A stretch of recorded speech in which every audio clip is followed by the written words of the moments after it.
Today we're going to make a southern dish that I learned how to make from my family in Kentucky. We call it soup beans and cornbread. And we call it soup beans because you make a pot of beans kind of like soup. And we usually use ham, like a meaty ham bone when you're done with a baked ham. But I haven't had baked ham in a while, and I was wanting some of the soup beans and cornbread anyway. So what you can do when you don't have a meaty ham bone, you can buy just a ham steak like this, like I did. Try to pick one with a lot of fat on it because that's going to make your beans really good. So the first thing we do is we open the ham, and then I like to give it just a little quick rinse, you know. So we'll do that. Well, that's a good piece. Look at that.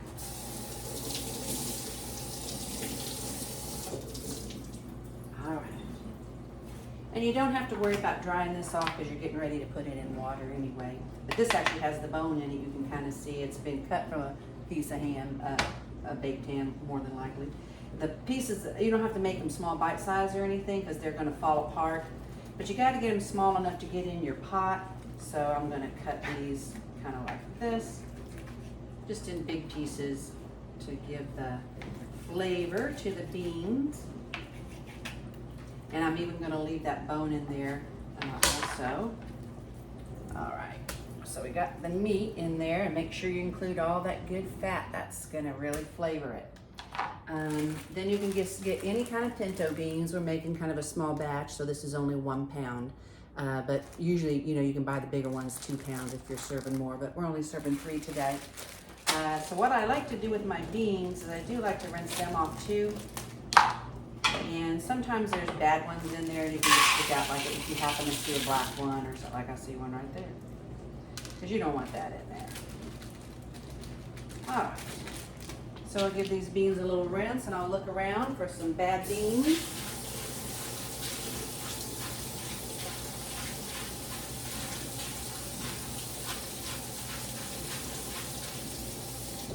All right, not too bad. Then you're just going to pour the beans right into the pot. So you've got ham and beans in the pot. And then we're going to add water. We're going to fill it up most of the way. You're going to leave about 1 inch at the top. So we'll do that. And you may have to add water as it cooks, because sometimes as they start to cook down, you might have to add a little water. You just kind of got to keep an eye on them. So I have filled my pan about that full, about 1 inch, maybe 1.5 inches from the top. And I'm going to turn it on high and get the boiling started. For our seasonings, really it's very basic. We're going to use just salt and nature seasoning. It's really good. If you don't have this in your house, you should have this, because I put it on so much. If you've seen it in my other shows, you see I use it a lot. And just be generous with that too. Okay. And we are going to cover it, put a lid on it, and as soon as it starts boiling, we're going to turn it down to simmer. And I cook these for several hours, and you'll see it starts to really get thick, which, you know, is really delicious when it kind of turns from being soupy to being kind of creamy. So that's when you know it's done. So we're going to do that. We're going to serve this. Normally I serve it with fried potatoes and cornbread and green onions, but we're going to have baked potatoes tonight, but still potatoes, and it makes a really good meal and really inexpensive. I think it's $1 for the beans, and it was, well, the ham was $9, but you know how things are today. So we'll get this boiling, and then we'll be back. Okay, so we are cooking some beans. You can kind of see what they look like right in here. And we need to definitely add some water now. I mentioned that we might have to do that. We usually do. So it's been boiling now for about an hour. And so we're just going to add some water. And you don't want your beans to run dry. We're going to cover it again. and let that boil some more until it starts to get thick and creamy, and you'll see the difference. All right, so we've been simmering the beans with the ham for about 2.5 hours now.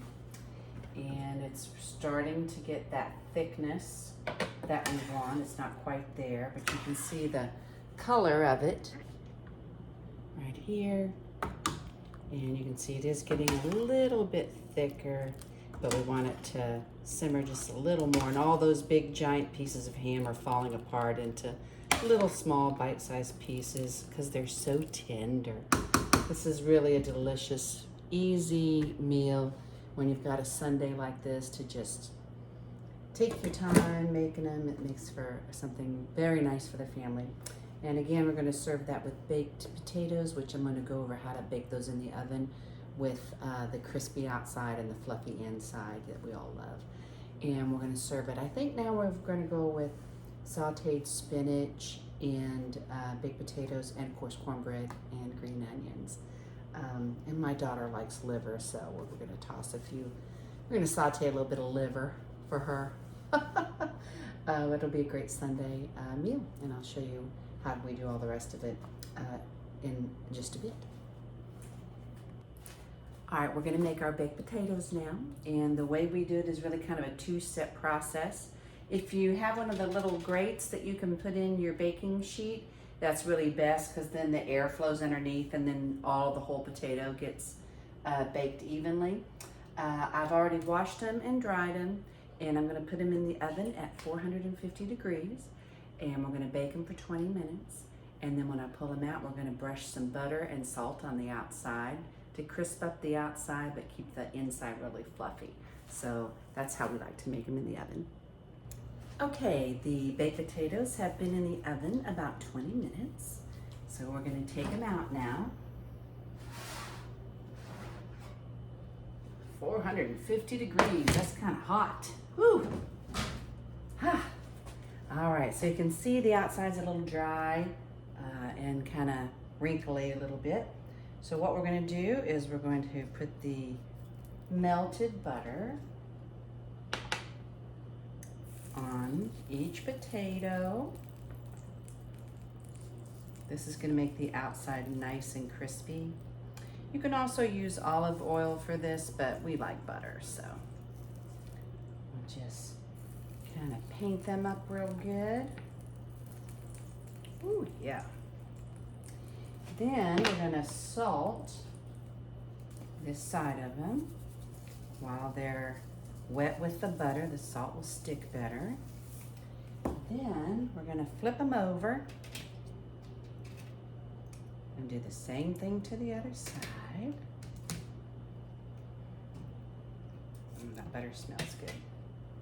All right. Oh, even the potatoes, I could smell them already. They smell so good. All right, so we've got the last of them buttered. Just gonna pour a little bit that's left over, might as well. Can never have too much of butter.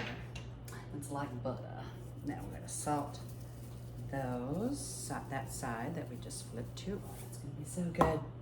And back in the oven for, the remainder, probably 25 minutes or so. And we'll check on it. Ooh, warm. Okay. Oh, they're gonna be so crispy on the outside. You're gonna love these. All right, now we're gonna make cornbread. And this kind of cornbread that we make isn't the sweet kind. It's very savory. It's the kind that we use when we make beans and cornbread, like green beans and cornbread or soup beans and cornbread. So the first thing you do is you get a cast iron skillet. We're only serving 3 today, so we're using my smaller one. I'm not sure what size this is, but then we're gonna coat it very thick. Really can't put too much hard Crisco on it so that the outside crisps up, and so also that it doesn't stick to your pan. So I just use a paper towel, and I get a pretty good amount, like that. Might even need a little more than that. But that'll get me started. And I think that'll be enough. So all good. Looks like this. Nice and coated real thick. Maybe spread this one out a little more over on this side. There we go. Okay, so our pan is ready. Now to make our actual bread, we're going to use mostly cornmeal mix, and the kind I'm using today is Martha White's self-rising cornmeal mix. So it's already kind of got the mix in it. I do like a little more flour though, so I'm gonna put about a cup for since I'm making a smaller amount. Well, that's probably maybe a cup and a half, looks like. And then I put a little extra flour. I like mine just a little bit lighter, and today I'm using White Lily self-rising for baking. A little, maybe a quarter cup, I would say, of the White Lily. That's about enough. And you always got to add salt. Probably about a half a tablespoon, or half a tablespoon maybe. And you want to go ahead and mix all the dry ingredients first. That's your cornmeal mix and flour and salt. Really simple. And I could just kind of tell by judging that size that this is about the right amount, because you don't want to make a skinny you don't want to make a skinny batch of cornbread, but you don't want it to go over the sides because then it won't crisp. So I like to put a little bit of buttermilk first. So I'd say that's probably half a cup. And mix that in a little bit. And then I add just my regular milk. I'm using 2% today, but you can use whole milk. I don't think skim milk will work, but I guess you could try it. But 2% is what I like to use. My mother likes the whole milk, but you can do it with either one of those for sure that I know of. All right, and we get this mixed up nice, really good here. All the dry ingredients are now kind of wet. And you want it about the consistency of, I say, pancake batter. So just add the milk till you get to kind of that level. All right, that looks pretty good. See how simple that was? So you're just gonna pour it in the pan here.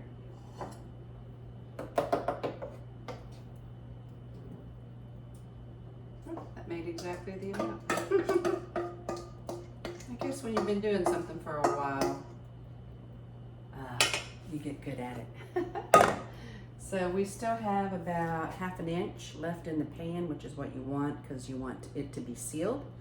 And we're gonna bake that in the oven at 400. And we'll know it's done when the top starts to crack and split a little bit, and then it turns golden brown, you'll see.